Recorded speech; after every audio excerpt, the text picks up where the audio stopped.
असद और अली भी हमारे साथ ही हैं, उनसे भी बात करते हैं। असद, आपकी जानिब आती हूँ। इकॉनमी को डिजिटलाइज करने के हवाले से हम देखते रहे कि बारहा ये गवर्नमेंट बात भी करती रही है और रिफॉर्म्स करने की बातें करती रही है। अब जो डिजिटलाइज करने से ख़ास तौर पे जो टैक्स के हवाले से हम बात करते हैं कि एक तबका सैलरीड क्लास ये पिसती रही है और बाकी जो हैं तबकात जिनसे हम देखते रहे कि वो टैक्स से भागते रही हैं, ब्रॉडन नहीं कर पाए अभी तक हम टैक्स नेट को।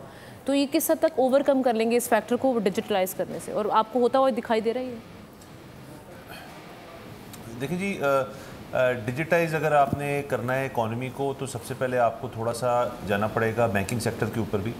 अभी भी इस मुल्क में एक बहुत बड़ा मसला है कि एक शख्स जो कि अपनी डिजिटल ओरिएंटेड बैंकिंग करना चाहता है, उनको बैंक अकाउंट खोलने में अभी तक इतनी दिक्कत है। अभी तक आप बस जाके अकाउंट नहीं खुलवा सकते। When you 18 years of age तो आपको जाके 10,000 चीज़ें आपसे मांगी जाती हैं, गारंटर्स मांगे जाते हैं कि जी ये पैसा कहाँ से आ रहा है, क्यों हो रहा है। इस चीज़ को इसके अंदर आसानी पैदा करनी पड़ेगी, वरना ये कैश वाला सिस्टम ही चलता रहेगा। उसके अलावा डिजिटल जो पेमेंट्स हैं उनकी दो बेसिक एरियाज़ हैं जिसको एक्सप्लोर करना चाहिए।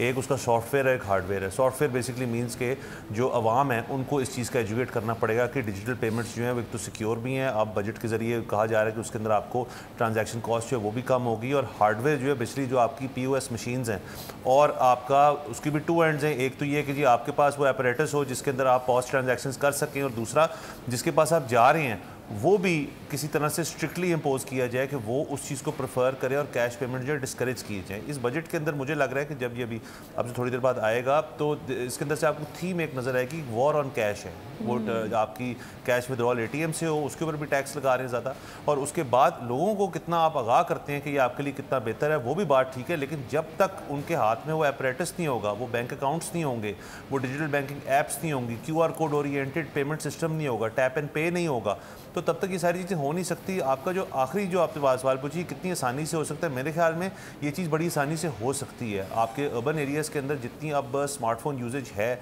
और जितने लोग जो है इक्विप्ड हैं स्मार्टफोन के साथ, ये चीज़ बड़ी आसानी से की जा सकती है। अलबत्ता डिपेंड करता है कि सबकी इसके अंदर नीयत है करने की, तो तब तो येस डेफिनेटली ये सॉर्ट ऑफ मैं कहूँगा एक लो हैंगिंग फ्रूट है जो गवर्नमेंट को बिल्कुल इस बजट में लाना चाहिए। बजट को डिज़ाइन ही ऐसे करना चाहिए कि इसके अंदर इस चीज़ को रूम रखा जाए। सब्सक्राइब करें और बेल दबाएं ताकि कोई खबर रह न जाए।